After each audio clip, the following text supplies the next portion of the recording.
it actually helps to forget about what that focus is for a short while, to actually take a complete break from what it is that you are working on, so that you don't completely burn out, that you don't completely overstimulate yourself to a point where it doesn't feel like it's even fun anymore.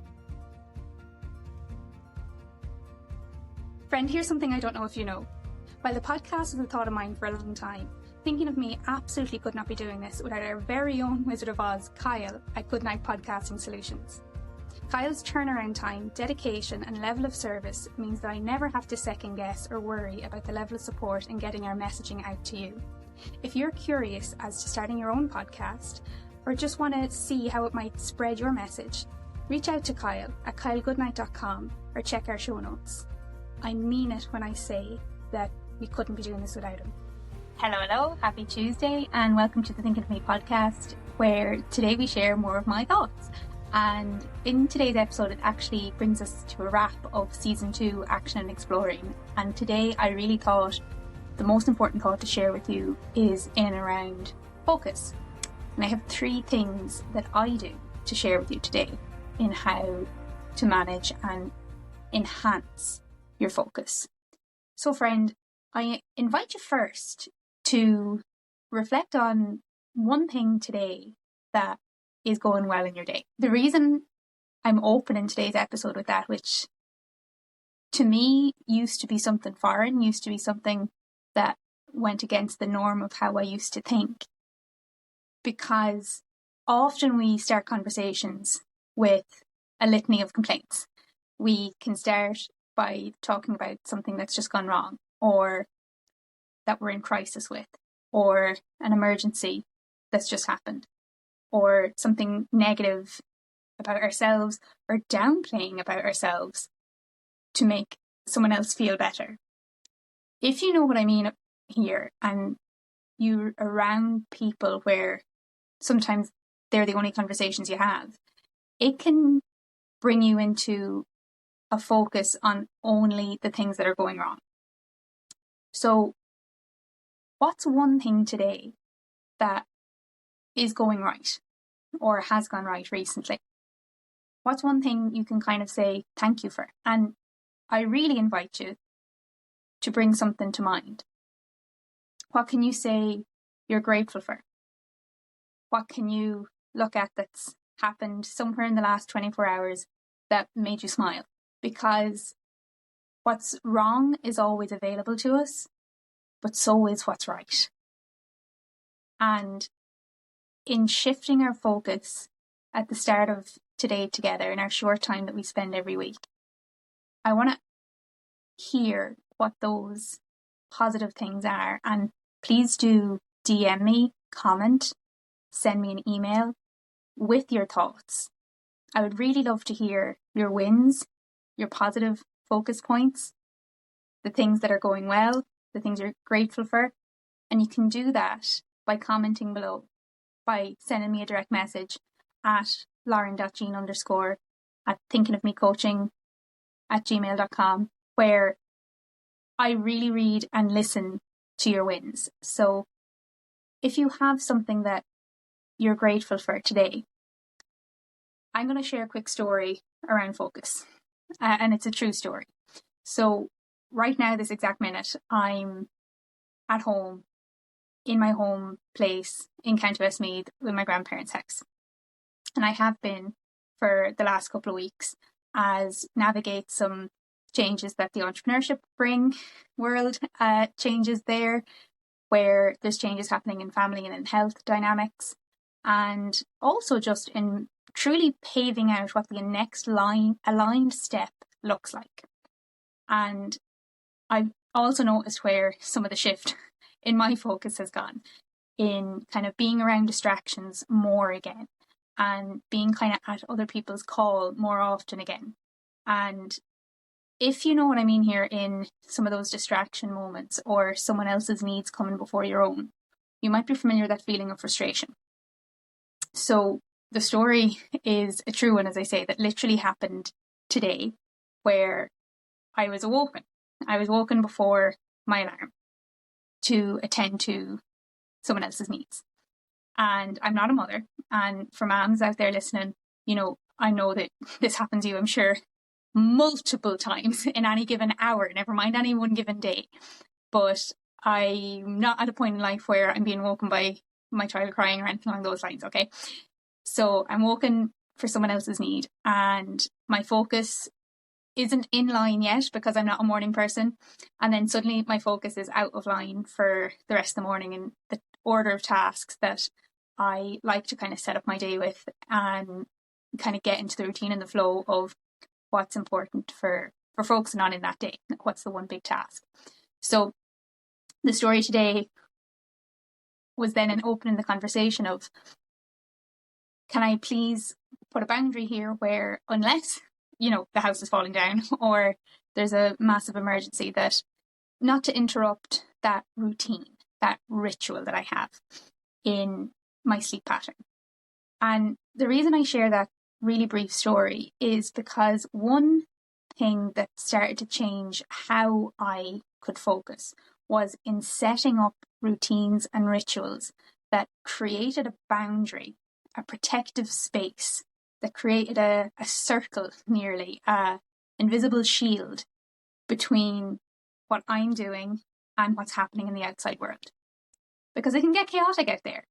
And if we can't manage what's happening in our sphere of control, in the things just that we're doing, and we're focusing out on what's happening outside of us, on what's happening outside our bubble, outside the things that we actually have any kind of influence or power on, our focus goes left, right, and centre. Our focus starts to drift and wander. It starts to get frantic.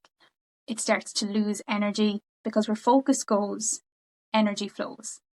And one self-reflection point that I really thought about repeatedly is in that quote, where focus goes, energy flows.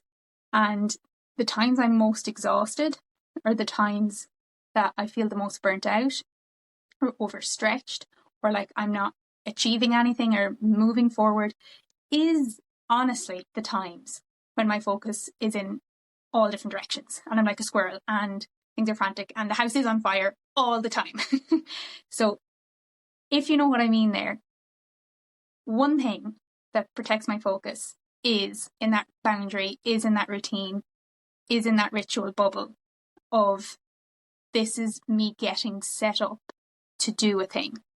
So in the thing of getting out of the bed and going about my morning and brushing my teeth, having my breakfast, feeling ready and set up for the day, a ritual, a boundary, a routine I have in place is when my alarm goes off, that's when I get up and I keep my notifications on silent during the night.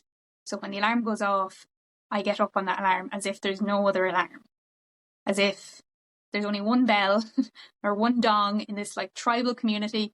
And if you miss that dong or that bell, the rest of the village is gone and you're left behind as such. I don't give myself too many options with multiple alarms anymore. There's one alarm, and when that's up, that means I go. And the thing that protects that, as I say, one thing is I keep my notifications off. Another thing that I find with protecting my focus is, where am I when I'm trying to do the task at hand? What is my setup like? So right now, I'm in the television room, as we call it in our home house, where my only focus is in talking to you, my friend. Where are you right now? What are you doing as you listen to this? Sometimes when I was listening to podcasts first, the only way I could focus on the podcast was walking, was putting my shoes on, getting out the door and going for a 5k walk or a 3k walk at a pace that meant that I could listen to the words of the podcast and what was being said to me. They could seep in. At other times, the only way I could focus was if I was in the car and I was listening to this on a radio. Or when I'd be outside the house and on a commute or between tasks, And it was just as I was kind of walking to and from different shops or whatever it might be. But I found in those times my focus was always a little bit split.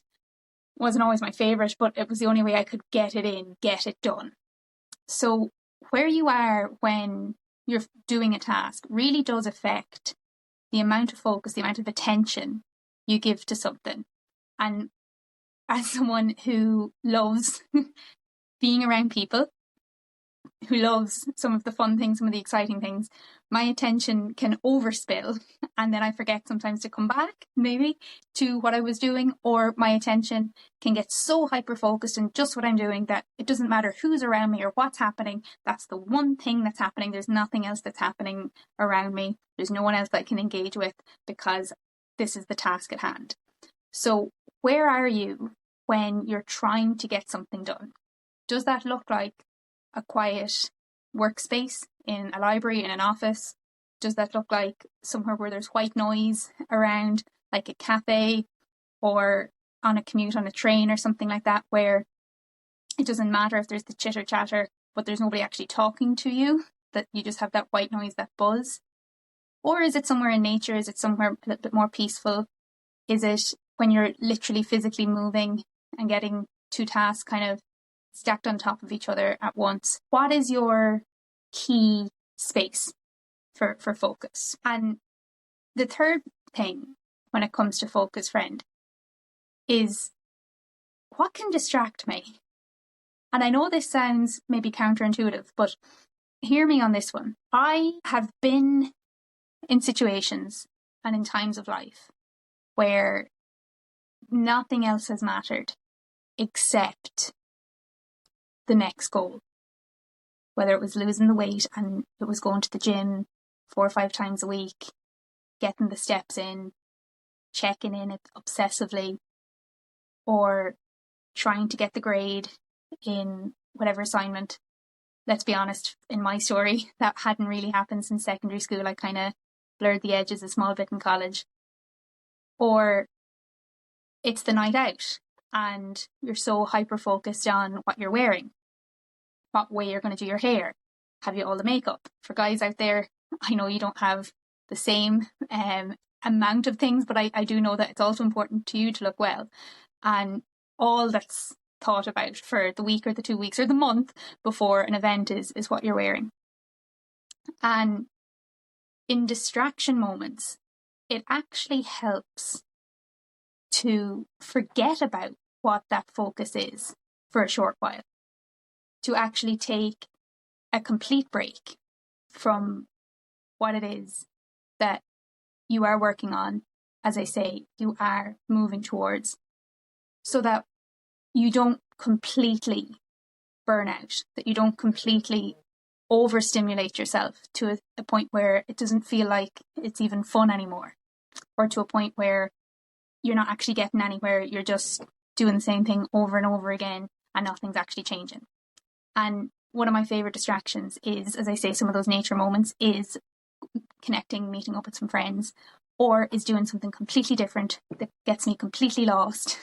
And I will literally go and get lost somewhere, that's in the car or in and around town, and just wander some shops. So they're my 3 things to actually enhance, optimize, and sustain my focus. What are yours? Always having in the back of mind, why is this important?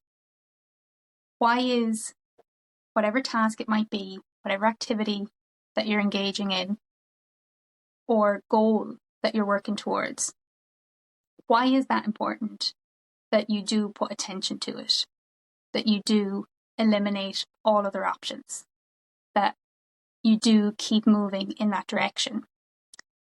Because you'll find then, when you know why you're doing it, your focus sharpens faster, more intent, and in more alignment than you might think possible. So they're my thoughts this week. As I say, we are at the end of season 2, Action and Exploring, where our guests have been on. One guest that we have coming up this week is Saoirse, and Saoirse is someone from school days, and we actually shared together in and around school being an escape for myself, and also maybe a place for some rebellion and some exploration of your own personality, your own friend groups, and all the things that can happen next that we don't always keep in touch with as the journey moves forward in the rest of our health challenges or our academic challenges or some family dynamics start to hit ahead. They were some of the things we chatted about. So that's out on Thursday, friend. If you are joining us in the Mullingar Park Hotel live in person on March 29th, we'll be together, Saoirse, myself, some of our other guest speakers, at 2 p.m. You can register now on thinkingofmecoaching.com/masters to get your ticket, get your itinerary, and really get the buzz going for that. It's our first in-person event. And if you have any thoughts, any insights, or any questions, please do reach out, DM, email, or comment. I read every one of them. Friend, I hope it's a great week, and thanks for being here.